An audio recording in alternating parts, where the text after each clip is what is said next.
Gawat, 4 berita politik terbaru. Berita pertama, anak buah SBY ke Megawati. Indosat dijual di era Megawati. Garuda bangkrut di era Jokowi. Perang argumen antara Demokrat dan PDI Perjuangan masih terus berlanjut. Kedua kader partai ini masih saling berbalas sindiran sosial media. Kali ini, politikus Partai Demokrat Yan Harahap mengungkit kembali penjualan BUMN PT Indosat yang dilakukan ketika PDI Perjuangan menjadi partai penguasa.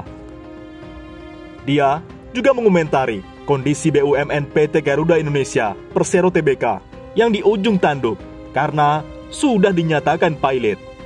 Diketahui, maskapai plat merah itu mencatatkan kerugian signifikan pada semester 1 2021 sebesar 900,4,9 juta USD atau setara 13,1 triliun rupiah dengan kurs 14.400 per USD. Hutang Garuda juga fantastis, mencapai 70.000 triliun rupiah. Sejarah mencatat, Indosat dijual di era Megawati saat PDI berkuasa. Jika Garuda Indonesia harus ditutup karena bangkrut, sejarah juga akan mencatat bahwa maskapai kebanggaan negeri ini bangkrut di era Jokowi, juga saat PDIP berkuasa, camkat itu. Sebelumnya, Kementerian BUMN memastikan Garuda Indonesia tidak menerima suntikan dana berupa penyertaan modal negara atau PMN untuk menyelamatkan kinerja keuangannya. Bahkan, Wakil Menteri BUMN 2 Kartika Wirjoatmojo menandaskan Garuda akan digantikan Pelita Air Service atau PAS jika nantinya berstatus pilot. Adapun upaya kepilotan akan ditempuh jika negosiasi dan rekonstruksi hutang senilai 70 triliun rupiah berakhir buntu. Kita tetap mengupayakan rekonstruksi Garuda sebagai upaya utama, tapi Pelita Air kami jadikan cadangan, ujar Kartika. Berita kedua, pinjol mencekik masyarakat. Itu ide Pak Jokowi.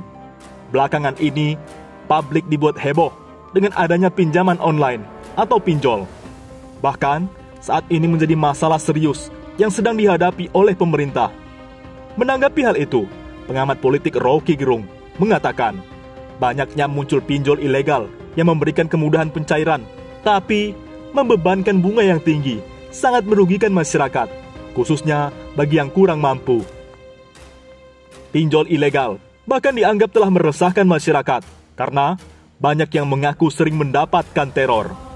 Tak hanya itu, pinjol ilegal ini bahkan sampai membuat salah seorang warga di Wonogiri memutuskan untuk mengakhiri hidupnya lantaran terjebak pinjol ilegal. Saat ditelusuri, ternyata yang membuat teror kepada salah seorang warga Wonogiri itu adalah warga negara Cina. Atas kejadian itu, Rocky Gerung dengan belak-belakan mengatakan bahwa pinjol sejatinya merupakan ide awal dari Presiden Jokowi. Menurut Rocky, ide yang awalnya disebut bisa memulihkan ekonomi itu malah justru membuat warga menjadi tercekik. Ini kan ide dari awal, idenya Pak Jokowi. Tenang, nanti ada pinjol, segala macam itu, terang Rocky Gerung. Maka, rakyat bergeromol di sekitar rentenir-rentenir ini dengan asumsi ekonomi akan cepat pulih. Maka, hutang bisa dilunasi karena pemerintah menjamin imbuhnya. Rocky juga mengatakan bahwa munculnya pinjol ilegal adalah situasi sosial yang dihasilkan oleh keberadaan pemerintah yang kacau. Tak hanya itu, ia menambahkan bahwa maraknya pinjol ilegal tersebut jadi bukti nyata bahwa pemerintah tak mampu menyiapkan lapangan kerja seperti yang dijanjikan Jokowi. Ini situasi sosial yang semestinya dibaca sebagai problem yang dihasilkan oleh pemerintah yang kacau. Jelasnya, pemerintah memberikan kesan tak mampu lagi menciptakan lapangan kerja, maka silakan main pinjol, tambahnya. Berita ketiga, evaluasi Jokowi, ribuan buruh dan mahasiswa geruduk istana besok. Ribuan mahasiswa, massa dari sejumlah organisasi buruh yang tergabung dalam gerakan buruh bersama rakyat atau Gebrak, akan menggelar aksi unjuk rasa mengevaluasi 2 tahun kepemimpinan Presiden Joko Widodo di periode kedua, Kamis 28 Oktober. Ketua Umum Kongres Aliansi Serikat Buruh Indonesia atau KASBI, Nining Elitos mengatakan, aksi rencananya akan digelar sekitar pukul 11 waktu Indonesia Barat. Aksi akan dilakukan di depan Istana Kepresidenan Jakarta. Iya, besok aksi. Rencana titik kumpul depan kedutaan Amerika. Terus nanti long march ke istana, kata Nining. Dia berujar, aksi masih akan menuntut dan mengevaluasi kinerja Presiden Jokowi di tahun kedua pada periode keduanya. Nining menilai Jokowi masih gagal dalam mesejahterakan rakyat. Selain buruh, Nining menyebut aksi juga akan bergabung dengan kelompok mahasiswa. Dia mengaku telah berkomunikasi dan berkoordinasi dengan beberapa kelompok mahasiswa yang rencananya akan melakukan aksi yang sama. Beberapa kelompok mahasiswa, kita sudah ada koordinasi, komunikasi. Mereka juga akan rencana aksi hal yang sama, kata Nining. Rencana aksi tersebut sebelumnya telah disampaikan Nining. Masa akan membawa 10 tuntutan yang akan disampaikan ke pemerintah. Pertama, tuntutan mencabut UU nomor 11 tahun 2019 tentang cipta kerja dan berbagai aturan turunannya. Kemudian, pihaknya mendesak penghentian pemutusan hubungan kerja atau PHK, stop kriminalisasi dan penangkapan aktivis, hingga tuntutan atas jaminan persamaan hak dan perlindungan bagi pekerja rumah tangga dan buruh migran. Selain KASBI, beberapa elemen masyarakat yang berencana ikut aksi di istana antara lain Konfederasi Persatuan Buruh Indonesia, KPBI, Konsorsium Pembaruan Agraria, KPA, Sentral Gerakan Buruh Nasional, SGBN, Konfederasi Serikat Nasional, KSN, Serikat Pekerja Media dan Industri Kreatif dan Demokrasi, Sindikasi. Kami tegas, sampaikan ke pimpinan Jokowi Ma'ruf Amin, gagal mensejahterakan rakyat. Berbagai regulasi melalui surat edaran, keputusan menteri, keputusan presiden dikeluarkan, merugikan kepentingan rakyat dan lebih kedepankan investasi dan oligarki, ujarnya. Berita keempat, Rizal Ramli siap bantu Jokowi selamatkan Garuda. Tapi syaratnya tidak main-main, berat banget. Ekonom senior yang juga mantan Menko Perekonomian Rizal Ramli mengaku dirinya siap membantu pemerintah menyelamatkan badan usaha milik negara BUMN PT Garuda Indonesia Persero yang nasibnya kini di ujung tanduk.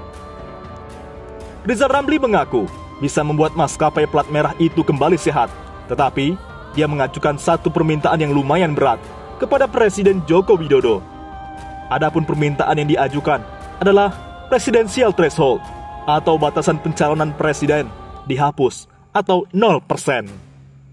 Rizal Ramli mengaku dirinya tak tergiur dengan jabatan apapun jika dapat menyelamatkan Garuda. Dia ogah diangkat menjadi komisaris atau jabatan mentereng lainnya. Diketahui, saat ini Indonesia menerapkan ambang batas pencalonan presiden 20%. Tak usah gua diangkat jadi komisaris, preskom, atau apapun. Tapi gua kasih wewenang, gua beresin, pasti beres. Cuma syaratnya, threshold presidensial dibikin 0, ujar Rizal Ramli. Rizal Ramli mengaku sangat mudah membereskan masalah yang menggerogoti Garuda sekarang ini. Dia mengaku kondisi seperti ini pernah terjadi beberapa tahun lalu, dan saat itu dirinya sukses membangkitkan Garuda dari keterpurukan.